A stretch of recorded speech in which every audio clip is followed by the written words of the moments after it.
नमस्कार साथियों, आपका स्वागत है हमारे YouTube चैनल पे। आइए शुरू करते हैं अपने एसएससी जीडी के सामान्य ज्ञान के प्रश्नों की श्रृंखला, जो कि सभी एग्ज़ाम के लिए लाभदायक होंगे। तो शुरू करते हैं हम अपना पहला प्रश्न जानते हैं। अब सबसे पहले तो चैनल को आप लाइक, सब्सक्राइब और शेयर ज़रूर कर दीजिएगा, ठीक है। और एक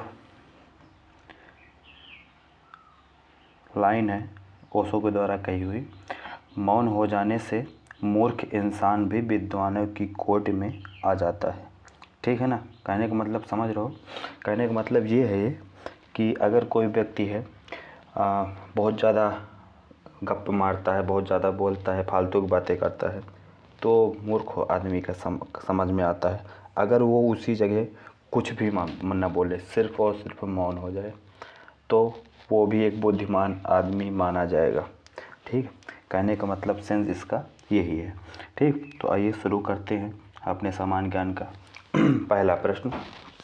तो हमारा सामान्य ज्ञान का पहला प्रश्न है, अर्थशास्त्र की रचना किसने की थी। अर्थशास्त्र की रचना कौटिल्य ने की थी। कौटिल्य, चाणक्य, विष्णुगुप्त इनका उपनाम है, ठीक। विष्णुगुप्त, चाणक्य, कौटिल्य, ठीक। अगला प्रश्न देखते हैं, हर्षचरित निम्नलिखित में से किसके द्वारा लिखी गई है, ठीक। तो हर्षचरित बाणभट्ट के द्वारा लिखी गई है, ठीक है ना। अगला प्रश्न देखते हैं, इसमें व्यास जो लिखा हुआ है, महर्षि वेद व्यास, इन्होंने गायत्री मंत्र की रचना की थी, ठीक ना, जो कि ऋग्वेद में है, ठीक। अगला प्रश्न देखते हैं, शून्य के सिद्धांत का प्रतिपादन किसने किया। शून्य के सिद्धांत का प्रतिपादन किसने किया। तो इसका सही ऑप्शन है आर्यभट्ट। आर्यभट्ट ने शून्य की खोज की, ठीक है ना। अगला प्रश्न देखते हैं, जादूगोडा की खाने प्रसिद्ध हैं। जादूगोडा के खाने किस लिए प्रसिद्ध हैं। तो ये यूरेनियम के लिए प्रसिद्ध है, ठीक। यूरेनियम, जादूगोडा की खान से यूरेनियम निकलता है, ठीक। यूरेनियम के भंडार पाए जाते हैं यहाँ पे, ठीक है ना। अगला प्रश्न देखते हैं, संसदात्मक सरकार। संसदात्मक सरकार क्या होती है ना।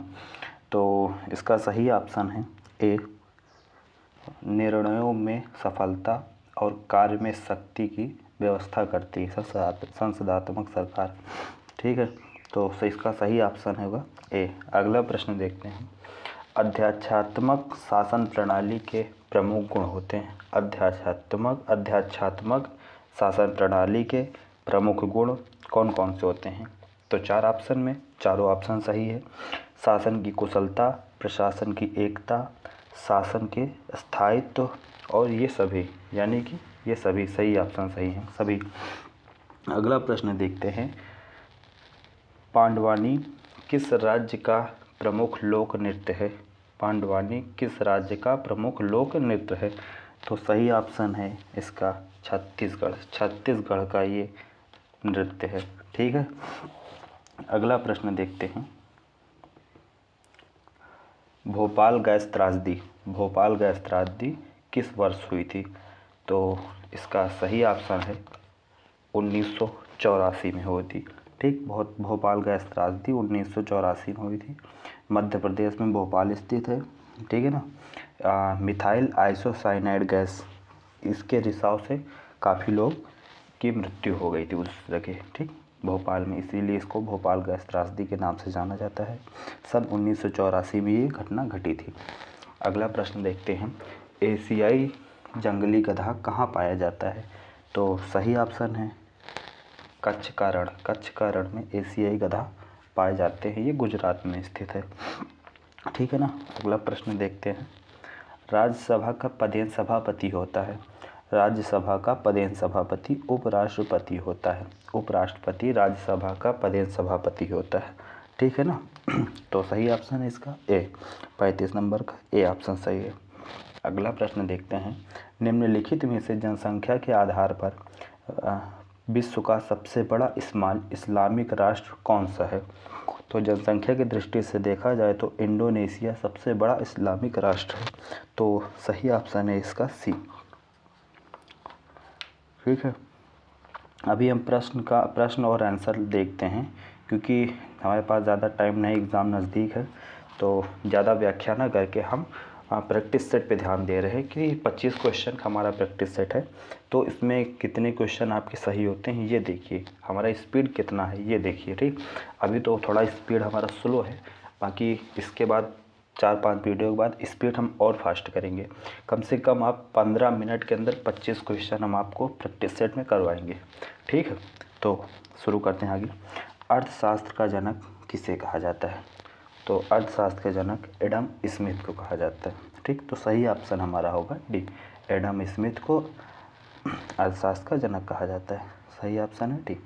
अगला प्रश्न देखते हैं, वायु प्रदूषण को कम किया जा सकता है। वायु प्रदूषण को किस तरह कम किया जा सकता है? तो हमारा 4 ऑप्शन में सही ऑप्शन होगा वृक्षों के द्वारा वायु प्रदूषण को कम किया जा सकता है। अगला प्रश्न देखते हैं,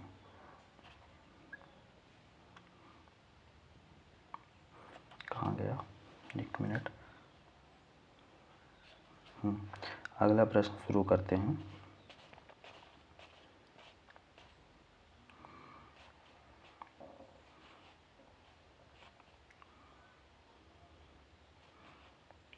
कहाँ गया? अगला प्रश्न है, वायु प्रदूषण को कम किया जा सकता है, यही प्रश्न था। तो सही ऑप्शन है ए, वृक्षों के द्वारा कम किया जा सकता है। अगला प्रश्न देखते हैं, निम्नलिखित में से कौन सी समुद्री जलधारा गर्म जलधारा है? कौन सी समुद्री जलधारा गर्म जलधारा है? तो सही ऑप्शन होगा इसका अलास्का। अलास्का समुद्री जलधारा गर्म जलधारा है। विक्रमांक देवचरित के लेखक कौन थे? विक्रमांक देवचरित के लेखक कौन थे? तो सही ऑप्शन है इसका ए, बिल्हड़ के द्वारा विक्रमांक देवचरित लिखा गया था। ठीक है, अगला प्रश्न देखते हैं, गांधी इरविन समझौता कब हुआ था? तो गांधी इरविन समझौता 1931 को हुआ था। सही ऑप्शन है बी। अगला प्रश्न देखते हैं, राजनीतिक प्रभुसत्ता की संकल्पना का समर्थन किसने किया था? राजनीतिक प्रभुसत्ता का सत्ता की संकल्पना का समर्थन किसने किया था? तो सही ऑप्शन है इसका रूसो ने किया था। ठीक, अगला प्रश्न देखते हैं, राज्यसभा के लिए नामित की गई प्रथम महिला फिल्म अभिनेत्री कौन थी? राज्यसभा के लिए नामित की गई प्रथम महिला फिल्म अभिनेत्री कौन थी? ठीक, तो सही ऑप्शन है इसका ए, काफ़ी बार पूछा जाने वाला एक क्वेश्चन है। ठीक बहुत पुराने समय से लगातार ये क्वेश्चन पूछे जा रहे हैं, एसएससी के बहुत फेवरेट क्वेश्चन है। अगला प्रश्न देखते हैं, शिक्षा का विषय संविधान के किस सूची में है? तो सही ऑप्शन है इसका सी, समवर्ती सूची में है। ठीक है ना। संविधान में 3 सूचियाँ हैं, कौन कौन सी? संघीय, राज्य सूची और समवर्ती सूची। ठीक, सब में कुछ महत्वपूर्ण विषय हैं, ठीक, जिसमें से शिक्षा समवर्ती सूची का विषय है।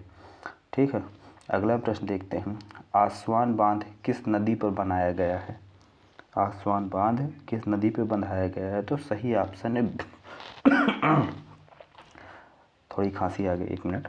हाँ, आसवान बांध नील नदी पे बनाया गया है। तो सही ऑप्शन हमारा हो जाएगा बी।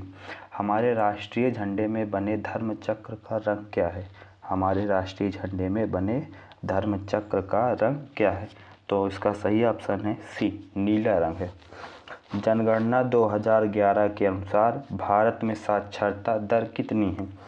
भारत में साक्षरता दर कितनी है? तो सही ऑप्शन है इसका बी, 74.04। ठीक है ना। अगला प्रश्न देखते हैं, निम्नलिखित में से किसने नीति आयोग के नए उपाध्यक्ष के रूप में 1 मई 2022 को पदभार संभाला? तो सही ऑप्शन है इसका सुमन बेरी ने पदभार संभाला। ठीक, अगला प्रश्न देखते हैं, विकेंद्रीकृत अपशिष्ट प्रबंधन औद्योगिक पार्क का उद्घाटन 29 मार्च 2022 को किस स्थान पर किया गया? तो सही ऑप्शन ए, जाफराबाद दिल्ली में किया गया। सही ऑप्शन इसका है the little book of Joy. The little book of Joy नामक पुस्तक के लेखक कौन है? तो सही ऑप्शन है इसके ए और बी दोनों, दलाई लामा और डेसमंड टूटू, इन दोनों ने मिलकर पुस्तक को लिखा था। तो सही ऑप्शन है इसका डी। ठीक है, तो बस आज ही तक देखते हैं हमारे 25 क्वेश्चन। ठीक है, मिलते हैं अगले वीडियो में। नमस्कार। ये वीडियो को मैंने 10 मिनट में 25 क्वेश्चन करा दिया है। ठीक।